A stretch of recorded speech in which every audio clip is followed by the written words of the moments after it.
Salut mes élèves de 3e préparatoire, on va commencer aujourd'hui notre cours à expliquer comment répondre à la question des situations.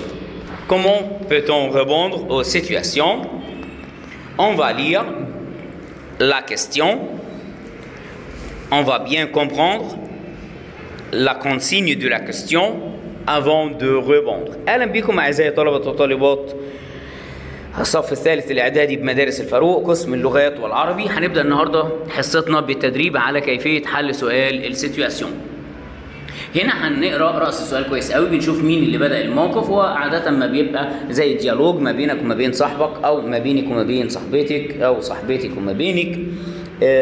فبنقول ton ami te demande où tu passeras la soirée. Tu dis صديقك بيسألك أين ستقضي السهرة، فأنت بتقول Où vas-tu ce soir؟ ولا cette soirée n'est pas belle؟ ولا j'aime aller au théâtre؟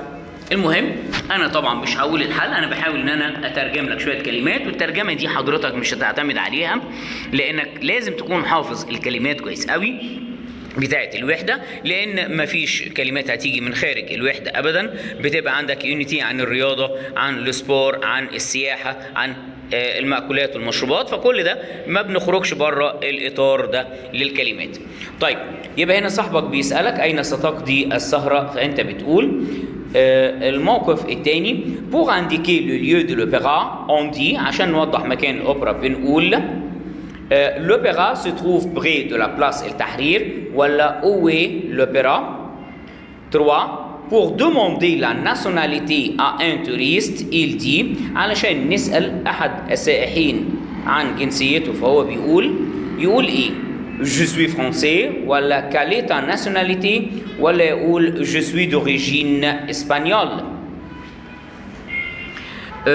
Un ami t'invite، السؤال اللي بعد كده سؤال 4 question 4 un ami t'invite à son anniversaire il te dit، أحد الأصدقاء بيعزمك على عيد ميلاده فهو يقول لك merci je viendrai يعني أنا متشكر أنا هاجي، ولا c'est mon anniversaire ولا je t'invite à mon anniversaire. Pour demander la date de la Révolution française tu dis، علشان تسأل عن تاريخ الثورة، موعد الثورة الفرنسية، فأنت بتقول quand le spectacle de la Révolution commence ولا quand les Français célèbrent la Révolution ولا quelle est la date d'aujourd'hui. طبعا بنقول هنا امتى عرض الثورة هيبدأ، العرض المسرحي للثورة هيبدأ، ولا هنقول امتى الفرنسيين بيحتفلوا بالثورة، ولا ما هو تاريخ اليوم. ton ami te conseille d'aller à l'opéra، صديقك بينصحك أن تذهب إلى الأوبرا. tu lui dis، فأنت بتقول له je n'aime pas l'opéra à ta place j'irai à l'opéra ولا je ne suis pas libre.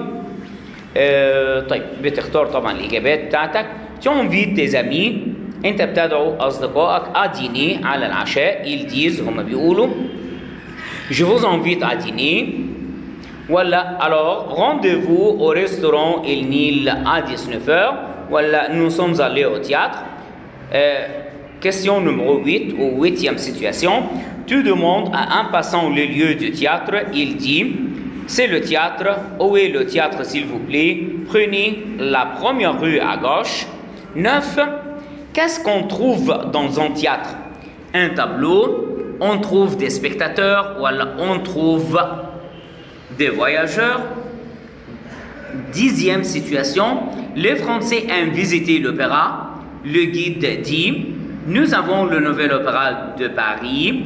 On trouve le nouvel opéra près de la place El Tahrir on trouve la tour près d'ici.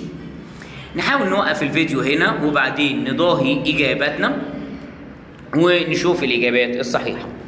Situation 1. طبعا هنا ton ami te demande où tu passeras la soirée étudiée. صديقك بيسألك أين ستقضي الأجازة؟ الإجابة الصحيحة هتبقى je m'allais au théâtre. أحب الذهاب إلى المسرح.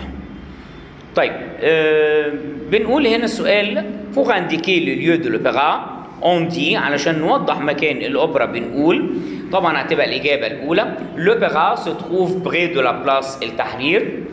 Troisième situation pour demander la nationalité à un touriste عشان تسأل جنسية لأحد السائحين تسأله جنسيتك إيه فهو بيقول ولا أنت تقول quelle est votre nationalité ما هي جنسيتك. Un ami t'invite à son anniversaire il te dit أحد الأصدقاء بيعزمك على عيد ميلاده فهو بيقول لك je t'invite à mon anniversaire. اللي بعديها cinquième situation pour demander la date de la révolution française tu dis علشان تسأل على تاريخ أو موعد الثورة الفرنسية كان تاريخها إمتى. quand les Français célèbrent la révolution. السؤال السادس ton ami te conseille d'aller à l'opéra tu lui dis je n'aime pas l'opéra أنا ما بحبش الأوبرا. صديق بينصحك إن أنت تروح الأوبرا فأنت تقول إيه. tu invites tes amis à dîner ils disent بتعزم أصدقائك على العشاء فهم يقولوا إيه. طبعا هنا هيبقى alors rendez-vous إذا موعد في ريستوران نيل. ميعادنا في ريستوران نيل الساعة 19 من الساعة 7 مساء. tu demandes à un passant le lieu du théâtre il dit انت بتسأل احد المرة عن مكان التياتر فهو يقول prenez la première rue à gauche خد اول شارع على الشمال. 9 qu'est-ce qu'on trouve dans un théâtre ماذا نجد في مسرح. طبعا on trouve des spectateurs نلاقي مشاهدين.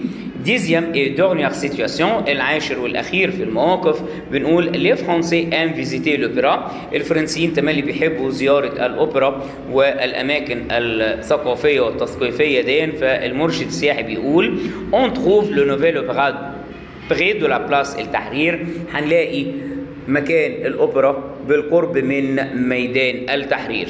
Au revoir et bonne chance et à la prochaine fois.